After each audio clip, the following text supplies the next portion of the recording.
saya ke Pak Yurisman. Baik, terima kasih Bang Hadi. Assalamualaikum warahmatullahi wabarakatuh. Waalaikumsalam warahmatullahi wabarakatuh. Ya, tadi saya kira sudah banyak diulas oleh beberapa narasumber ya, senior saya di sini. Saya akan bicara dalam tataran public policy-nya sesuai kapasitas keilmuan saya. Memang terlalu naif kalau kemudian hari ini kita membayangkan Bang Hamka ini seperti manusia superpower yang kemudian datang menyelesaikan masalah di Provinsi Gorontalo itu.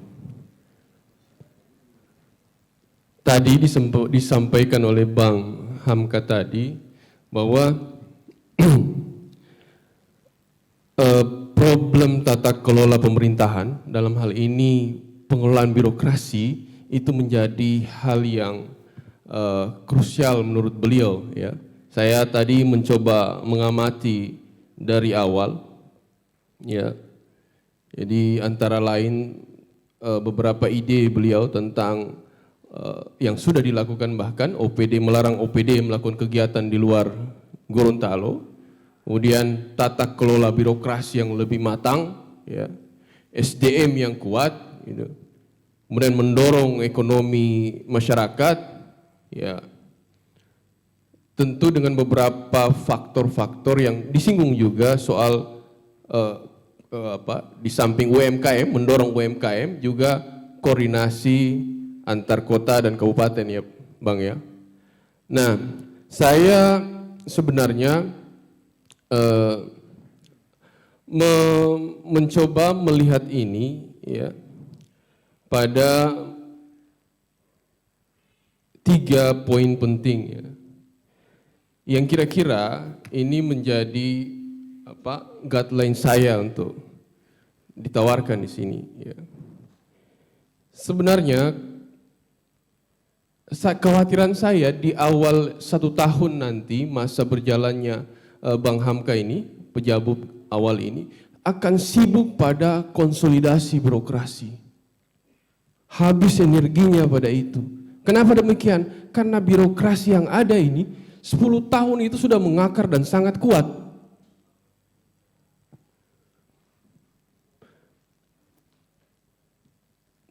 Tentu dengan kewenangan yang ada yang terbatas juga.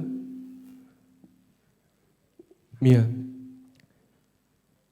Sebenarnya kewenangan pun ini menjadi perdebatan karena itu rezim lama undang-undang pemerintahan daerah.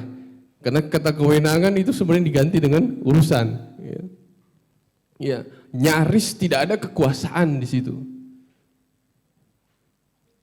Nah, kekhawatiran saya di awal pemerintahan nanti Bang Hamka ini akan sibuk dengan membangun konsolidasi birokrasi terus, mengatur birokrasi, menguatkan birokrasi. Ya. Penguasaan permasalahan di Gorontalo itu menjadi awal yang penting menurut kami, Bang.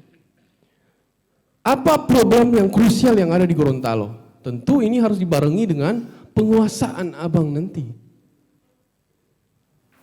Apa problem krusialnya? Ya. Misalnya tadi sempat disinggung ya, banyak tadi ada problem kemiskinan misalnya. Pengangguran misalnya. Kita Gorontalo ya alhamdulillah keluar dari 5 ya, kata Bang Hadi tadi ya, 5 kategori daerah termiskin. Ya kita ke 6 ya dari 10 ya. Nah, problem lain misalnya accessibility. Tadi ada dari Nasdem tadi, accessibility masyarakat ya, accessibility masyarakat di bidang pendidikan ya, angka partisipasinya ya. Penelitian kami misalnya, riset kami di Kabupaten Gorontalo ya, itu angka partisipasi dari pendidikan ya, partisipasi sekolah itu putus dia pada masa SMP, Pak. Setelah itu diselusuri kemana? Ya, ternyata dia berada pada sektor pertanian. Nah, kita tarik lagi. Kalau kemudian di segala ide ya dalam benak pejabat gubernur yang baru ini kemudian memprioritas mengcreate sebuah policy, tentu harus berdasarkan pada pertimbangan permasalahan itu tadi. Jangan sampai kemudian kita gagal. Ini problem implementasi, bukan pada problem implementasi kebijakannya, tetapi pada gagal mengidentifikasi permasalahannya. Jadi sekali lagi penguasaan terhadap permasalahan menjadi sangat penting. Makanya kekhawatiran saya, Bang Hamka nanti akan sibuk dengan konsolidasi di awal masa kepemimpinannya ini. Tapi itu tidak apa-apa, lebih bagus penguasaan permasalahan. Ya, kenapa demikian? Karena ya kalau kemudian dalam proses implementasi, proses kebijakan ini di awal saja gagal mengidentifikasi apa permasalahan yang krusial yang harus dibenahi dari sekian banyak permasalahan, termasuk investasi bodong yang disinggung tadi Bang Umar Karim. Ya. Kalau gagal mengidentifikasi itu, maka kita pastikan implementasinya gagal. Ya. Faktor utamanya tentu adalah dukungan organisatoris, dalam hal ini mesin birokrasi. Ya, Bang Hamka tentu keahliannya dalam birokrasi politik, ya paham benar bagaimana kemudian. Seharusnya memang mesin-mesin birokrasi ini kan dia bekerja, karena secara teori memang prinsip mesin birokrasi ini adalah organisasi modern yang ada di dunia, yang dia bebas sebenarnya, bebas nilai dia. Dia menentang kapitalisme kalau secara teorinya itu. Dia prinsipnya egaliter, ya, membuat semua orang bisa mengakses terhadap pelayanan publik lewat mesin birokrasi. Nah, yang kedua, tadi pertama itu apa problem yang krusial di Gorontalo? Ini tugas besar. Mengidentifikasi permasalahan yang memang benar-benar menjadi inti dari permasalahan. Karena sekian banyak permasalahan, kemudian naif kemudian kita berharap dengan jangka waktu 3 tahun dia bisa menyelesaikan banyak persoalan yang ada di Gorontalo. Nonsen itu. Kemudian sejauh mana kewenangan eksekutif yang ada di sisa kekuasaan eksekutifnya? Dengan batasan kewenangan itu, bagaimana dia mengakselerasi kebijakannya? Nah, ini tentu tugas berat. Ya. Makanya tidak fair kemudian kita mengadili beliau, ya mohon maaf kita mengadili beliau dengan sisa waktu yang begitu singkat.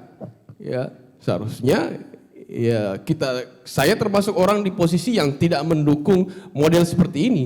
Ya, sama sekali ini tidak melibatkan publik dalam proses demokratisasi.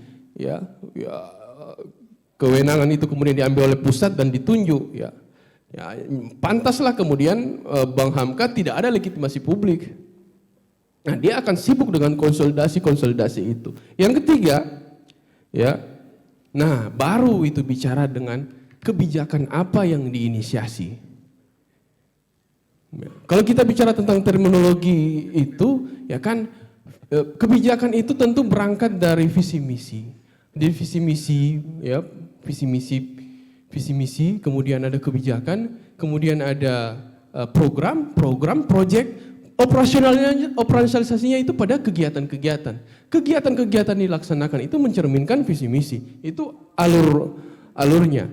Nah, di sisa periode yang ada di 3 tahun ini, Bang Hamka akan berlari sangat kencang dengan kondisi itu. Kita lihat faktanya, misalnya kalau tadi bicara tentang SDM, sempat disinggung dengan SDM, ya bagaimana dengan IPM Gorontalo misalnya, IPM Gorontalo berada ya di urutan ke-27 di Indonesia. Ya, kalau di Sulawesi ya kita masih di atas Sulbar maksudnya.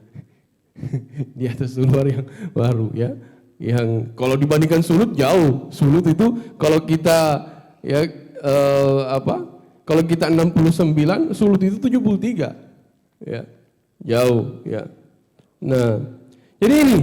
Nah, problem politics ya. Problem politics dalam persoalan implementasi kebijakan ya ini tidak bisa dihindari ya. Ya bayangkan 10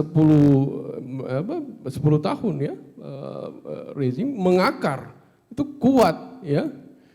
Ya mudah-mudahan Bang Hamka tidak habis energinya di situ dalam rangka untuk melakukan konsolidasi sehingga agenda-agenda yang terkait dengan kepentingan publik ini ya bisa terlaksana dengan baik. Ya, saya kira itu mungkin dari saya mengawali diskusi ini. Terima kasih. Assalamualaikum warahmatullahi wabarakatuh. Baik.